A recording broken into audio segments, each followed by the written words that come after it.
நமஸ்காரம். ஹரி ஓம். நமஸ்காரம் எல்லாருக்கும். நம்ம வெங்கடேஸ்வர ஸ்தோத்திரம் நேற்று கிளாஸில் பார்த்தாச்சு. இன்றைக்கி ஸ்ரீ வெங்கடேஸ்வர பிரபத்தி, இது மூணாவது பாட்டு. சுப்ரபாத்தம் ஃபஸ்ட்டு, ஸ்தோத்திரம் செகண்ட், பிரபத்தி மூணாவது. ஃபஸ்ட்டு ஸ்லோகா ஸ்பிளிட்டுக்கு போகலாம். ஈஷா நாம் ஜெக தோஸ்ய வேங்கட வந்து நம்பர் 1 பத்தி பத்தேர் இரில் கோமா போட்டுங்க. வேங்கட பத்தேர் விஷ்ணோஃப் விசர்கம் வந்து எஃப் பராம் பிரேய சீம். செகண்ட் லைன் தத் வக்ஷஸ், இந்த இடத்துல விசர்கம் வந்து இஸ்ஸு ஸ்தல நம்பர் 2 மகாபிராணா ஸ்தல நித்ய வாச ரசிகாம் தத் க்ஷாந்தி, இக்கு சவுண்டு கேட்கணும். க்ஷாந்தி சம் வர்தி நீம், அந்த தி நம்பர் 4 மகாபிராணா சம் வர்தி நீம். பத்மா லங்கிருத்த பாணி பல்லவ யுகாம் பத்மா சனஸ் தாம் நம்பர் 2 மகாபிராணா பத்மா சனஸ் தாம். ஸ்ரீயம் 4th லைன் வாத் சல் யாதி, மூணா பிரிக்கலாம். வாத் சல்யாதி குணோஜ் ஜ்வலாம் பகவதீம் வந்தே ஜெகன் மாத்தரம். இந்த ஸ்லோகா 2 வாட்டி படிக்கணும். ஈஷானாம் ஜகதோஸ்ய வெங்கடபதேர் விஷ்ணோஃப் பராம் பிரேயசீம் தத்வக்ஷஸ்தல நித்யவாச ரசிகாம் தத்சாந்தி சம்வர்தினீம். பத்மாலங்கிருதபாணிபல்லவயுகாம் பத்மாசனஸ்தாம் ஸ்ரீயம் வாத்சல்யாதிகுணோஜ்வலாம் பகவதீம் வந்தே ஜெகன்மாதரம். ஈஷானாம் ஜகதோஸ்ய வெங்கடபதேர்விஷ்ணோஃப் பராம் பிரேயசீம் தத்வக்ஷஸ்தல நித்யவாச ரசிகாம் தத்சாந்தி சம்வர்தினீம். பத்மாலங்கிருதபாணிபல்லவயுகாம் பத்மாசனஸ்தாம் ஸ்ரீயம் வாத்சல்யாதிகுணோஜ்வலாம் பகவதீம் வந்தே ஜெகன்மாதரம். அடுத்து ஸ்லோகா நம்பர் 2. ஸ்ரீமன் கிருபா ஜல நிதே கிருத சர்வ லோக சர்வக்ஞ, இக்கு ஃபஸ்ட்டு நியா செகண்ட், சர்வக்ஞ சக்த நத்த வத்சல சர்வ சேஷின்னு. தேர்ட் லைன் ஸ்வாமின் சுஷீல சுல பா ஸ்ரித, பா இங்கே நம்பர் 4 மகாபிராணா பா ஸ்ரித பாரிஜாத. ஸ்ரீ வெங்கடேஷ சரணௌ ஷரணம் பிரபத்யே. ஃபஸ்ட்டு சரணவ் வந்து இச்சு வரணும், அடுத்து வந்து சிவசக்கரம் ஷரணம். சரணௌ ஷரணம் பிரபத்யே. ஸ்ரீமன் கிருபாஞ்சலநிதே கிருத சர்வலோக சர்வக்ஞசக்தநதவத்சல சர்வசேஷின் ஸ்வாமின் சுஷீல சுலபாஸ்ரித பாரிஜாத ஸ்ரீ வெங்கடேஷ சரணௌ ஷரணம் பிரபத்யே.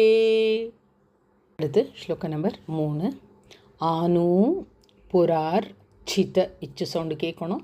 சித சுஜாத சுகந்தி புஷ்ப சௌரபிய சௌரப கரௌ சம சன் நிவேஷௌ.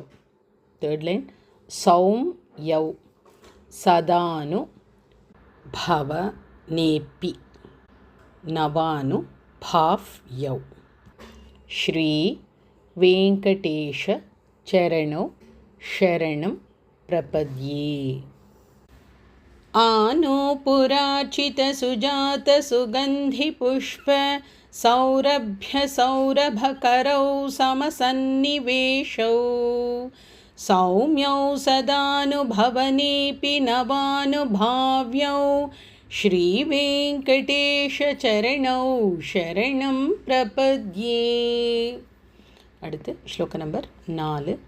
சத்யோ விகாசி சமுதித் त्वर सान्द्र राग सौरभ्य निर्भर सरो रुह साम्य वार्तां सं यक्षु साहस पदेषु विलेख ख नंबर 2 महाप्राण विलेख यन्तौ श्री वेंकटेश चरणौ शरणं प्रपद्ये. सद्यो विकासी समुदित्वर सान्द्र राग सौरभ्य निर्भर सरोरुह साम्य वार्तां सम्यक्षु साहस पदेषु विलेखयन्तौ श्रीवेङ्कटेश चरणौ शरणं प्रपद्ये. அடுத்து ஸ்லோக நம்பர் 5.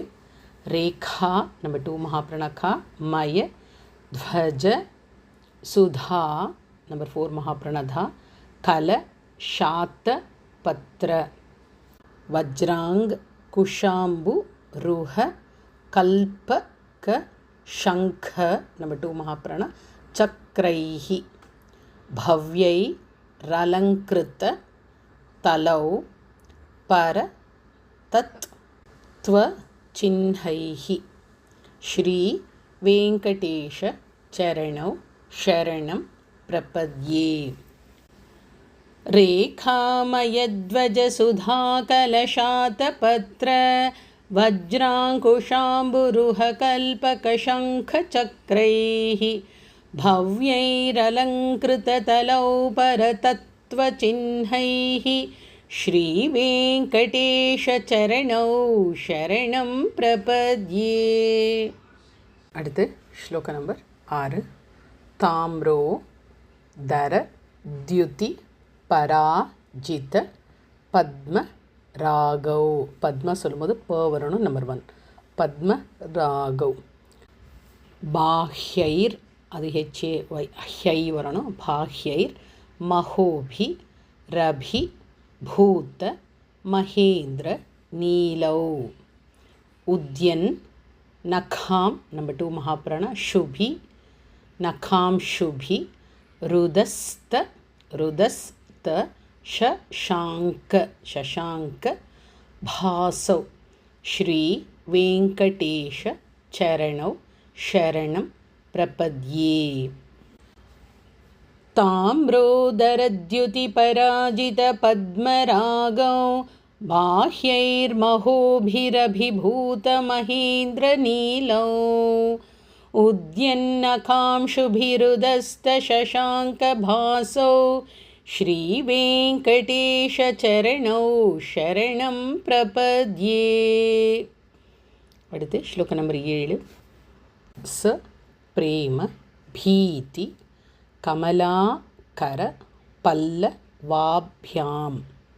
सेकेंड लाइन संवाह नेपि सपदि क्लम माध धानव महाप्रणदल्लामे कांता नवांग मनस गोचर सौ कुमार यौ श्री वेंकटेश चरणौ शरणं प्रपद्ये.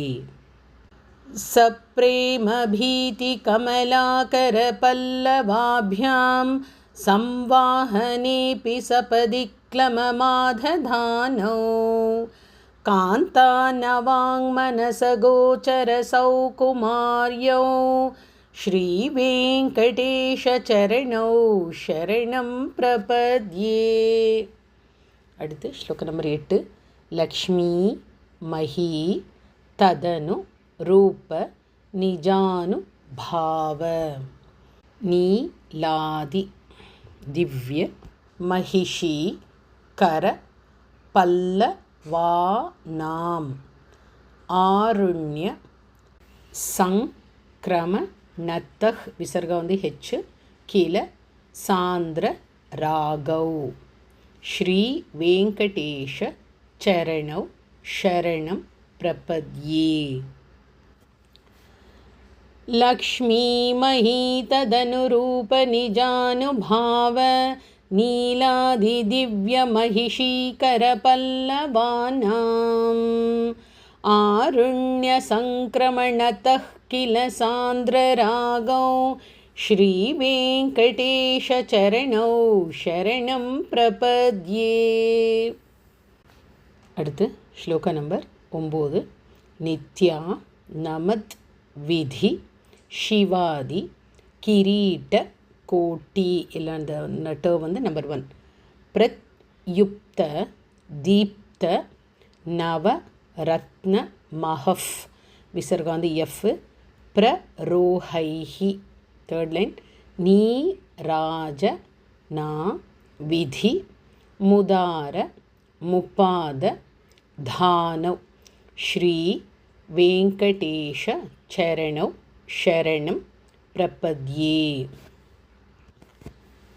नित्यानमद्विधिशिवादिकिरीटकोटि प्रत्युप्तदीप्तनवरत्नमहः प्ररोहैः नीराजनाविधिमुदारमुपादधानौ श्रीवेङ्कटेशचरणौ शरणं प्रपद्ये. அடுத்து ஸ்லோக நம்பர் 10. விஷ்ணோஃப் விசர்கா வந்து எஃப் பதே பரம இத் யுதித பிரஷம்சௌ யௌ மத்வ உத்ஸ இதி போக்ய தயாப் யுபாத்தௌ பூயஸ் ததேதி. அந்த தே வந்து நம்பர் 2 மகாபிராணா. ததேதி தவ பாணி தல பிரதிஷ்டௌ ஸ்ரீ வெங்கடேஷ சரணௌ शरणं प्रपद्ये. विष्णोः पदे परम इत्युदितप्रशंसौ यौ मध्व उत्स इति भोग्यतयाप्युपात्तौ भूयस्तथेति तव पाणितलप्रदिष्टौ श्रीवेङ्कटेशचरणौ शरणं प्रपद्ये. அடுத்து ஸ்லோக நம்பர் 11. பார்த்தாய அந்த த வந்து நம்பர் 2 மகாபிராணா. பார்த்தாய தத் சத்ருஷ சார தினா த்வயைவ. செகண்ட் லைன் யௌ தர்ஷிதௌ ஸ்வ சரணௌ ஷரணம் व्रजेति भूयोपि मह्य मिह तौ कर दर्शितौ ते श्री वेंकटेश चरणौ शरणं प्रपद्ये. पार्थाय तत्सदृशसारथिना त्वयैव यौ दर्शितौ स्वचरणौ शरणं व्रजेति भूयोऽपि मह्यमिह तौ करदर्शितौ ते श्रीवेङ्कटेशचरणौ शरणं प्रपद्ये. அடுத்து ஸ்லோக நம்பர் 12. மன் மூர்த்னி. இது வந்து நம்பர் 4 மகாபிராணா. காலிய பணே விகடாட்ட வீஷு. அந்த பனேல ப வந்து நம்பர் 2 மகாபிராணா. விகடாட்ட வீஷு ஸ்ரீ வெங்கடாத்ரி शिखरे क नंबर 2 महाप्राणा.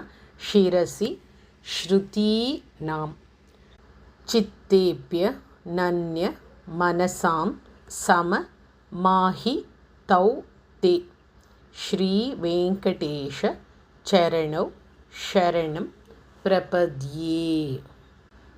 मन्मूर्ध्निकालियफणे विकटाटवीषु श्रीवेङ्कटाद्रिशिखरे शिरसि श्रुतीनां चित्तेऽप्यनन्यमनसां सममाहितौ ते श्रीवेङ्कटेशचरणौ शरणं प्रपद्ये. அடுத்து ஸ்லோக நம்பர் 13. ஆம் லான ஹிருஷ்ய ஹிரு வருணுங்க ஹிருஷ்ய தவ நீ தல தவனீ தல கீர்ண புஷ்பௌ. செகண்ட் லைன் ஸ்ரீ வெங்கடாத்ரி ஷிகரா பரணாய மானவ். தேர்ட் லைன் ஆனந்தி தா கில நம்பர் 2 மகாப்ரணகி மனோ நயனௌ தவை தௌ. ஸ்ரீ வெங்கடேஷ சரணௌ சரணம் பிரபத்யே. अम्लानऋष्यदवनीतलकीर्णपुष्पौ श्रीवेङ्कटाद्रिशिखराभरणायमानौ आनन्दिताखिलमनोनयनौ तवैतौ श्रीवेङ्कटेशचरणौ शरणं प्रपद्ये. அடுத்து ஸ்லோக நம்பர் 14. பிராயஃப் விசர்கம் வந்து எஃப் பிரபன்ன ஜனதா பிரதமாவ காஹ்யவ் ஹெச்ஒய் யவ் அந்த ஹெச்சும் வையும் வரணும் ஹ்யவ். மாத்துஸ் விசர்கம் வந்து இஸ்ஸு மாத்துஸ் ஸ்தனா விவ ஷிஷோர மிருதாய மானவ். பிராப்தௌ பரஸ்பர துலா மதுலாந்தரௌ தே.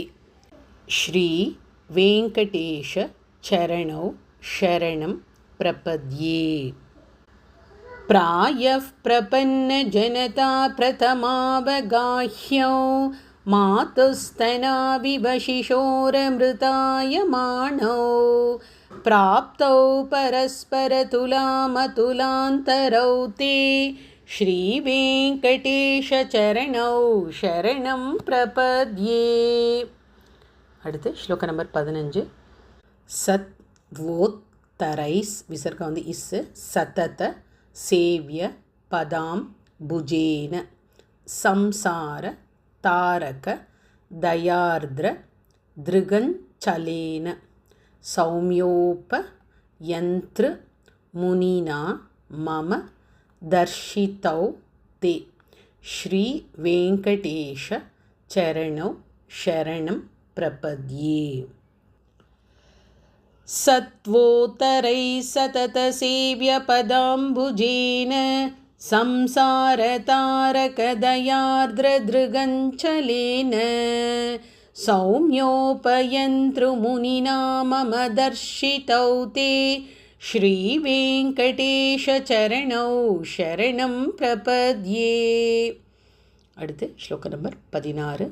ஸ்ரீ ஷஸ்ரியா ஸ்ரீ கம ஷஸ்ரியா घटिकया घ नंबर 4 महाप्रण घटिकया त्वद् उपाय भावे. सेकेंड लाइन प्राप्ये त्वयि स्वय मुपेय तया स्फुरन्त्या नित्या श्रिताय निरवद्य गुणाय तुभ्यं स्यांग किं करो वृष गिरीश न जातु मह्यम. இந்த ஸ்லோகம் வந்து 2 வாட்டி சொல்லணும்.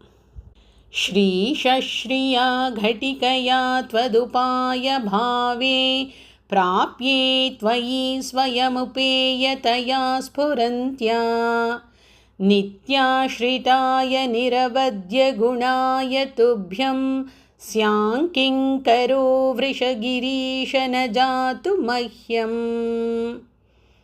ஸோ நம்ம இப்போ இது வரைக்கும் ஸ்லோகம் நம்பர் 16 வரைக்கும் பார்த்தாச்சு. இப்போ முதல்லேருந்து நான் படிக்கிறேன், நீங்களும் என்னோட சேர்ந்து படிங்க. நான் ஸ்லோவாகவே படிக்கிறேன், நீங்களும் சேர்ந்து படிங்க. ஸ்ரீ வெங்கடேஸ்வர பிரபத்தி.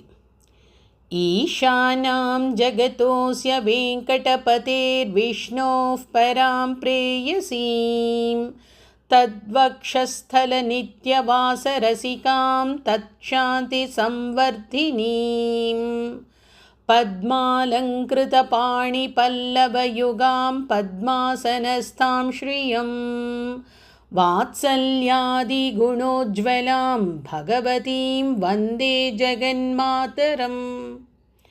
ईशानां जगतोऽस्य वेङ्कटपतेर्विष्णोः परां प्रेयसीं तद्वक्षस्थलनित्यवासरसिकां तत्क्षान्तिसंवर्धिनीं पद्मालङ्कृतपाणिपल्लवयुगां पद्मासनस्तां श्रियं वात्सल्यादिगुणोज्ज्वलां भगवतीं वन्दे जगन्मातरम्।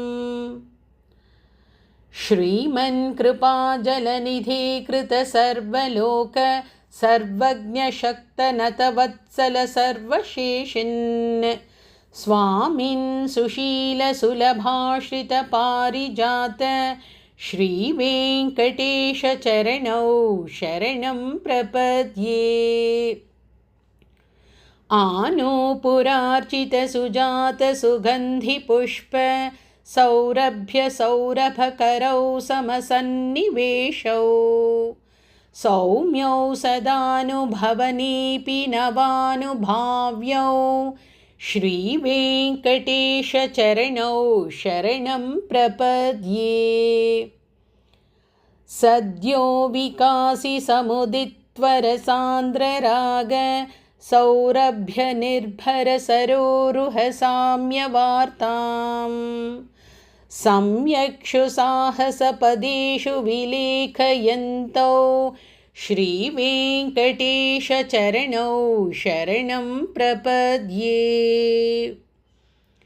रेखामयध्वजसुधाकलशातपत्र वज्राङ्कुशाम्बुरुहकल्पकशङ्खचक्रैः भव्यैरलङ्कृततलौ परतत्त्वचिह्नैः श्रीवेङ्कटेशचरणौ शरणं प्रपद्ये। ताम्रोदरद्युतिपराजितपद्मरागौ बाह्यैर्महोभिरभिभूतमहेन्द्रनीलौ उद्यन्नकांशुभिरुदस्तशशाङ्कभासौ श्रीवेङ्कटेशचरणौ शरणं प्रपद्ये।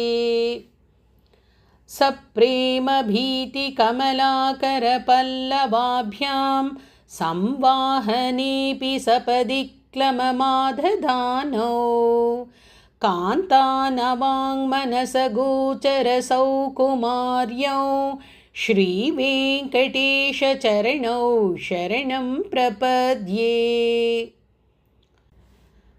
लक्ष्मीमहीतदनुरूपनिजानुभाव नीलादिदिव्यमहिषीकरपल्लवानाम् आरुण्यसङ्क्रमणतः किल सान्द्ररागौ श्रीवेङ्कटेशचरणौ शरणं प्रपद्ये। नित्यानमद्विधिशिवादिकिरीटकोटि प्रत्युप्तदीप्तनवरत्नमहः प्ररोहैः नीराजनाविधिमुदारमुपादधानौ श्रीवेङ्कटेशचरणौ शरणं प्रपद्ये। विष्णोः पदे परम इत्युदितप्रशंसौ यौ मध्व उत्स इति भोग्यतयाप्युपात्तौ भूयस्तथेति तव पाणितलप्रदिष्टौ श्रीवेङ्कटेशचरणौ शरणं प्रपद्ये। पार्थाय तत्सदृशसारथिना त्वयैव यौ दर्शितौ स्वचरणौ शरणं व्रजेति भूयोऽपि मह्यमिहतौ करदर्शितौ ते श्रीवेङ्कटेशचरणौ शरणं प्रपद्ये। मन्मूर्निकालियफणे विकटाटवीषु श्रीवेङ्कटाद्रिशिखरे शिरसि श्रुतीनां चित्तेऽप्यनन्यमनसां सममाहितौ ते श्रीवेङ्कटेशचरणौ शरणं प्रपद्ये। आम्लानऋष्यदवनीतलकीर्णपुष्पौ श्रीवेङ्कटाद्रिशिखराभरणायमानौ आनन्दिताखिलमनोनयनौ तवैतौ श्रीवेङ्कटेशचरणौ शरणं प्रपद्ये। प्रायः प्रपन्नजनता प्रथमावगाह्यौ मातुस्तनाविव शिशोरमृतायमाणौ प्राप्तौ परस्परतुलामुतालन्तरौ ते श्रीवेङ्कटेशचरणौ शरणं प्रपद्ये। सत्वोत्तरै सततसेव्यपदाम्बुजेन संसारतारकदयार्द्रदृगञ्चलेन सौम्योपयन्तृमुनिना मम दर्शितौ ते श्रीवेङ्कटेशचरणौ शरणं प्रपद्ये। श्रीशश्रिया घटिकया त्वदुपायभावे प्राप्ये त्वयि स्वयमुपेयतया स्फुरन्त्या नित्याश्रिताय निरवध्यगुणाय तुभ्यं स्याङ्किङ्करो वृषगिरीश न जातु मह्यम्। श्रीशश्रिया घटिकया त्वदुपायभावे प्राप्ये त्वयि स्वयमुपेयतया स्फुरन्त्या नित्याश्रिताय निरवध्यगुणाय तुभ्यं स्याङ्किङ्करो वृषगिरीश न जातु मह्यम्। நம்ம இன்னைக்கு ஸ்ரீ வெங்கடேஸ்வர பிரபத்தி பார்த்தாச்சு. அடுத்து ஸ்ரீ வெங்கடேஸ்வர மங்களாசாசனம் அடுத்த கிளாஸில் பார்க்கலாம். நமஸ்காரம். ஹரி ஓம். நமஸ்காரம் எல்லாருக்கும்.